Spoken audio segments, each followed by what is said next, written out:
Yo, Mutesi yikozeho. Mutesi ashaka kwirahuraho umuriro guri kwaka. Mutesi ashaka kwitwika atazi ibyarimo.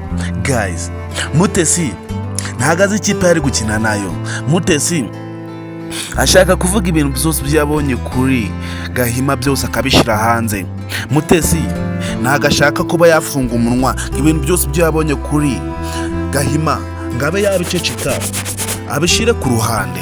Ese guys, urabona Mutesi atari ugiye kwizira. Mutesi ntago azi ikintu cyari gukinisha. Mutesi ntago azi ibintu byari gukinisha ibyari byo. Guys, niba bwo bwa mbigeza no kuri Venke Empire mwayikaze, ndagusaba kugira ngo bakora subscribe maze tukomeze igende mu bikorwa byose tuba turi kubageza umunsi ku munsi. Guys, ese wowe urabona Mutesi aramara kabiri n'ibanga ryafite? Ese guys, urabona Mutesi arakomeza kwidegemza avuga ubugambo bw'ubusa n'ikintu cyabitse mu kanwa ke? Guys, turabizi ko Gahima kano kanya nta n'imikino afitiye kuri Mutesi. Turabizi ko Gahima aho kugira ngo Jojo amenye ko yamuciye inyuma ahubwo hapfa umuntu. Dete Gahima akomeje kwihanganira Mutesi, ariko Mutesi we ntago yifuza kuba yafunga umunwa. Mutesi akomeje kuba yahatiriza kuba bamuhemukira kandi ibyo bintu abatabishaka. Ese guys, Mutesi murabona atazafunga umunwa awufunze burundu? Ese guys, Mutesi ubona ibintu byari gukinamo abizi? Guys, turabizi ko Gahima ibintu byose ibyo akora abikora yitonze adahubagurika. Turabizi ko Gahima buri kimwe cyose akora agikora n'umutima we wose awushizeho kandi agikora ashizemo umuhate. Dete we ari mu byago, we nibamara kumenya ukuri kose ko ibi bintu byose biba mu mudugudu aba birimo, Dete sinzi niyo azajya. Dete agize guca inyuma Jojo. Dete agize kugambanira umuhungu wa Tereza bakamutwara bakamuvana mu cyaro. Dete agize kugambanira niyo umukunzi wa Nyambo.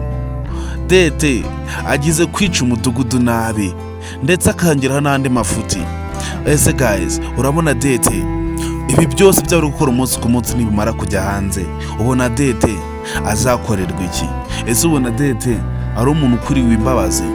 Guys, icyo musaba wowe ni ugukurikirana ibikorwa byose mba ndi kubagezaho umunsi ku munsi, ubundi tugakomeza tukagendana mu bindi bikorwa byose mba ndi gukora. Icyo musaba ni ugukora subscribe hano kuri Venke Empire, cyangwa se ukanatanga ibitekerezo byawe, ubundi tugakomeza tukagendana niba uri umunyamuryango wa filime yacu Ibanga. Ese guys, ujya utekereza iki kuri Gahima? Ese Gahima umutekerezaho iki mu gihe Mutesi azaba yabwiye ukuri kose Jojo? Ese Jojo we umutekerezaho iki mu gihe azaba yamenyeje ukuri kose kubiri inyuma? Ese utekereza iki ko Jojo yakora mu gihe yamenyeje ko Gahima amuca inyuma? Ese guys, ubona yicara ahantu hamwe agatuza? Ese ubona Jojo hari ubutuza afite muri we? Guys, turabizi ko Jojo ari umuntu uri aho ngaho wasaze. Jojo turabizi ko ari umusazi nta n'ikintu na kimwe kimuvugiramo. Jojo turabizi ko amenyeje ukuri kose kuri inyuma. Turabizi ko yarya Dete ari muzima. Jojo turabizi ko buri kimwe cyose agikora kubera Gahima. Jojo turabizi ko buri kimwe cyose aba ari gukora umunsi ku munsi aba ari kugira ngo ashimishe umugabo we, ariko umugabo we muri zino minsi tukaba tuzi ko atabona ukuntu Jojo yihiringa kugira ngo amushimishe. Ese guys, uratekereza ko Jojo ubu ngubu tuvugana namara kumenya ukuri kose ko Gahima agenda amuca inyuma kuri Dete, utekereza ko azamurebera izuba?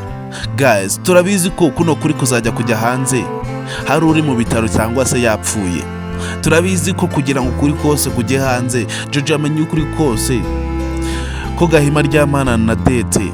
Turabizi ko hari umuntu uzabizira, ndetse uwo muntu natajya mu bitaro azaba yapfuye.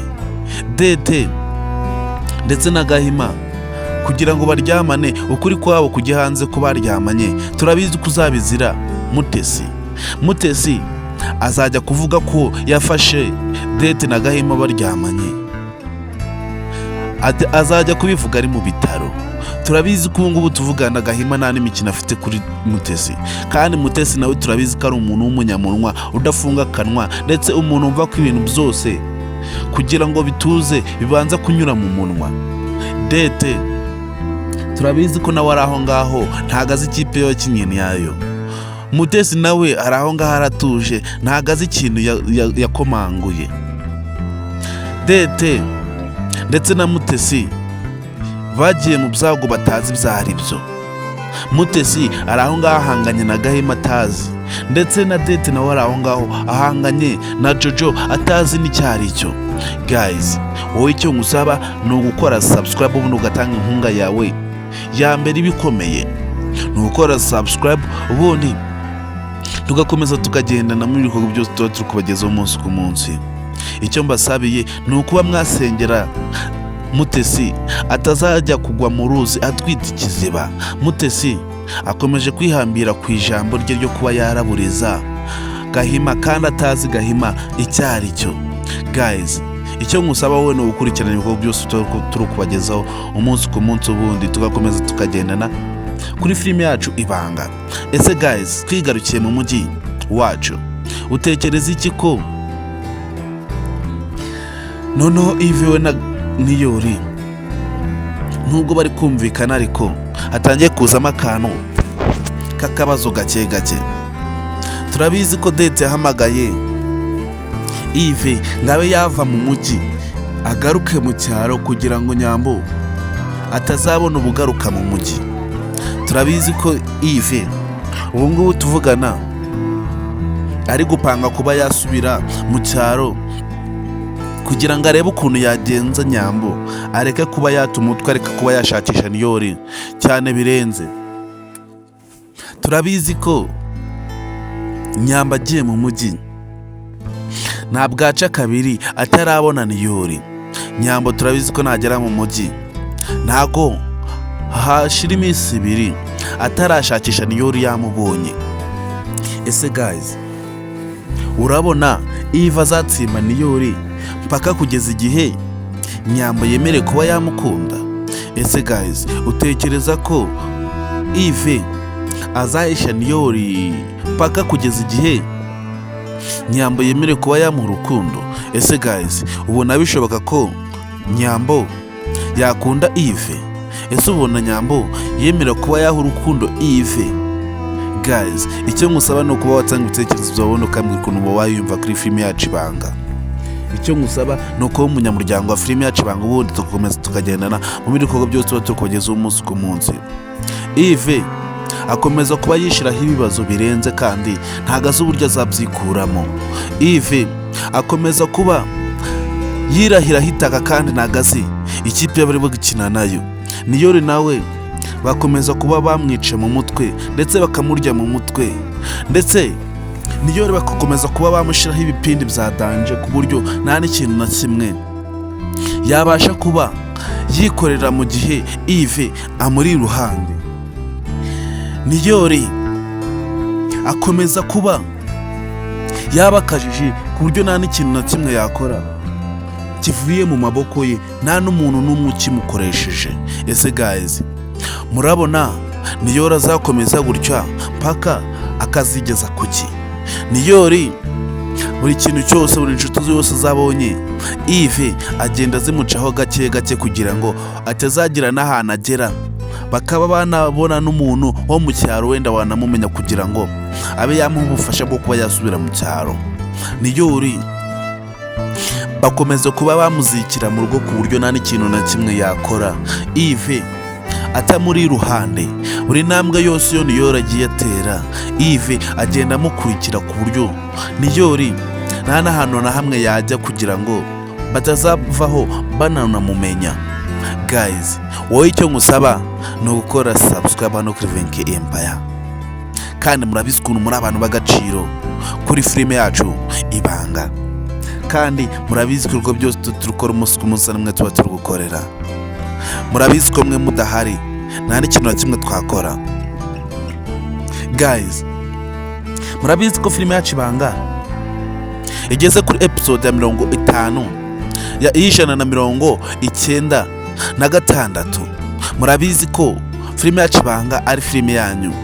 Icyo musaba ni ugukurikirana episode ikurikira. Muri episode ikurikira ikintu kiraza kubonamo ntugicikwe. Episode ikurikira ugiye kubonamo ibintu utigeze ubona kuri filime yacu Ibanga n'umunsi n'umwe.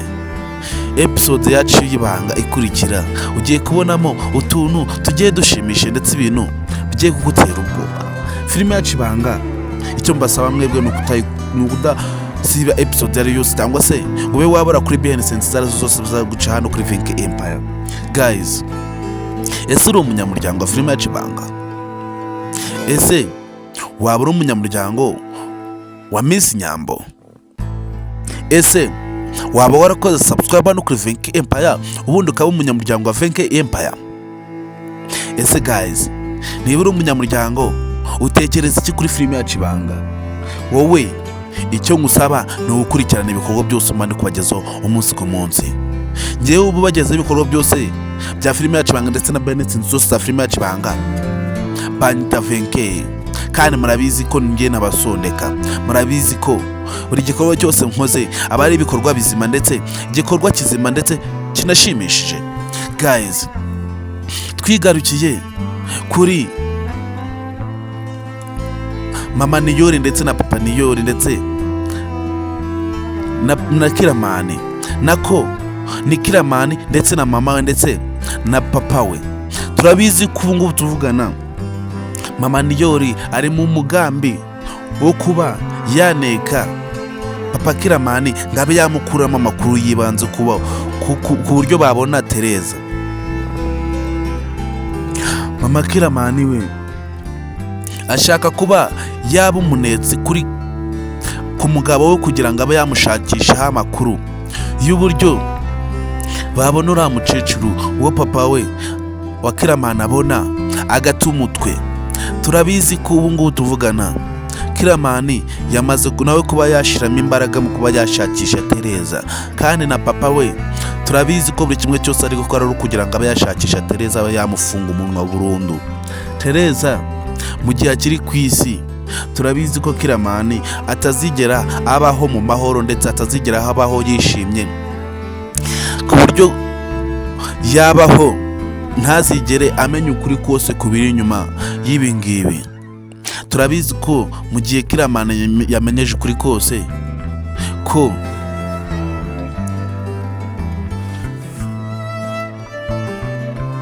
Mama Niyori ari wenyina. Turabizi ko ibi byose tuba turi kuvugira ahangaha bizahinduka mu gihe Kiramani azaba amenyeje ukuri kose ko Tereza ari mama we. Ntago ibi byose tuba turi kuvugira hano tuzaba tukibivuga. Turabizi ko bizahinduka. Papa Kiramani nawe ahora n'igitima kiri kumukomanga kuko azi neza ko ikintu cyose kizaba Kiramani azamenya ukuri kose. Mu gihe Tereza kiri muzima gihumeka umwuka w'ubuzima, ntago ukuri kuzaba guhishe neza. Ntago ibintu byose bizaba bimeze neza mu gihe Tereza kihumeka umwuka w'ubuzima. Turabizi ko ikintu kizaba ni ukuba Tereza yapfa kugira ngo ibanga ryabitse naryo rijyane nawe. Guys, wowe niba uri umunyamuryango wa filime yacu Ibanga, ese ubona Papa Kiramani akina? Ese guys, ko tuzi ko none ubu ngubu tuvugana Papa Kiramani hari ibindi byago bigiye kumuzira ndetse ibyago bigiye guturuka ku bakozi be. Ese Papa Kiramani mubona ibintu byose byari guca mu munsi ku munsi, mubona azabyitwaraho ute mu gihe Anita azaba yafashe umwanzuro wo kuba yafata inama ya Rufendeke akaba yayikora? Rufendeke turabizi ko ubu ngubu tuvugana ari gupanga kuba yafata umwana wa Anita akaba yamushyira kuri papa wa Kiramani. Ese guys, ubona bizakunda ko Anita azemera kuba yafata boss we akamwandagaza akaba yamushyiraho inda itariye? Ese guys ubona bizakunda? Guys turabizi ko Rufendeke yamaze kuba yabijyamo ndetse yamaze kuba yabishiraho hagati ku buryo buri kimwe cyose agiye kugenda akora muri zino minsi agiye kugenda agishiraho umwana we ndetse agashiramo na papa wa Kiramani. Ese guys ubona Rufendeke ibintu byari kwikoza aba ari ibintu bya nyabyo? Ese ubona Rufendeke kuva igihe filime yacu y'ibanga yatangiriye ajya gutereta Anita, ese ubona amukunda? Ese ubona Rufendeke akunda Anita? Guys wowe icyo ngusaba ni ukuba watanga ibitekerezo byabona ukambwira ukuntu wumva kuri filime yacu Ibanga. Niba ukunda filime yacu Ibanga, icyo ngusaba ni ukutabura kuri episode ari yose ya filime yacu Ibanga, cyangwa se ngo ubura kuri Benesense ari yose ya filime yacu Ibanga. Guys akagambane kaba muri filime yacu Ibanga ntago tuzi uburyo kahagarara. Filime yacu Ibanga igenda ifata indi ntera, buri muntu wese atagenda asobanukirwa ibintu byose bigiye biraba muri filime yacu Ibanga. Kugira ngo usobanukirwe ukuri kose kuba muri filime yacu Ibanga, icyo ngusaba wowe ni ugukurikirana Benesense zose za filime yacu Ibanga mani kubagezaho umunsi ku munsi, kugira ngo tube twagendana mu bindi bikorwa byose tuba turi gukora umunsi ku munsi. Guys ntago tuzi uburyo filime yacu Ibanga ahantu iri kugana. Icyo tuzi ni uko ubu ngubu tuvugana Gahima yamaze kuba yafatwa. Icyo tuzi neza ni uko Gahima ubu ngubu tuvugana ntago azi ikintu yakora kugira ngo Mutesi abe yafunga umunwa areke kuba yamuraburiza. Ntago tuzi ikintu cyo Gahima yakora kano kanya kugira ngo Mutesi areke kuba yamugendaho cyane. Mutesi yamaramaje paka ukuri kose kugiye hanze. Mutesi yariye karungu ku buryo ashaka kugira ngo abe yamena ibanga hatarashira n'umunsi n'umwe. Mutesi akomeze kuba yizirika kukuri kwa Dete ndetse na Gahima ko baciye inyuma Jojo. Mutesi akomeje kuba yishyira mu byago birenze byo kuba yita mu muriro atazi n'uwawucanye. Mutesi akomeje kuba yizirika kuri Gahima kandi ntagazi Gahima icyari cyo, ntagazi Gahima n'ikintu ashoboye, ntagazi Gahima n'ikintu yamukorera. Guys wowe icyo ngusaba ni ukuba wagira inama Mutesi y'ikintu yakora. Ese Mutesi ukuri akuvuge cyangwa se Mutesi ahishe ibanga ubundi yibereho mu mahoro? Ese guys utekereza iki mu gihe bino bintu byose biri kuba byageze kuri Jojo? Jojo turabizi ko ari umusazi. Jojo turabizi ko amenyeje ukuri hapfa umuntu. Jojo turabizi ko amenyeje ukuri atongera kuba yabana na Gahima mu mahoro. Turabizi ko bahita banatandukana. Ese guys utekereza iki mu gihe Mutesi yamaze kuba yavuga ukuri kose byose akabishira hanze? Ese utekereza iki mu gihe Mutesi yavuze ukuri kose? Ese utekereza ko Mutesi we icyamubaho ari igiki? Mutesi akomeza kuba yishira mu byago birenze, kandi ibyago by'abari kwishiramo nagaze n'ukuntu azabyikuramo. Mutesi akomeza kuba yihambira kuri Gahima kandi nagaze Gahima icyari cyo. Guys wicyo ngusaba ni ugukora subscribe no kuveka impamvu cyo komeza tukagendana ku bindi bikorwa byose turi kubagezaho umunsi ku munsi. Ese guys wowe utekereza iki mu gihe umudugudu wose wamenyeje ukuri kuri nyuma ya Yves ndetse na Niyori? Ese utekereza ko mu gihe Niyori bamenyeje ukuri kose kari Yves bawamushimuse, utekereza ko Yves yongera kuba yagaruka mu cyaro?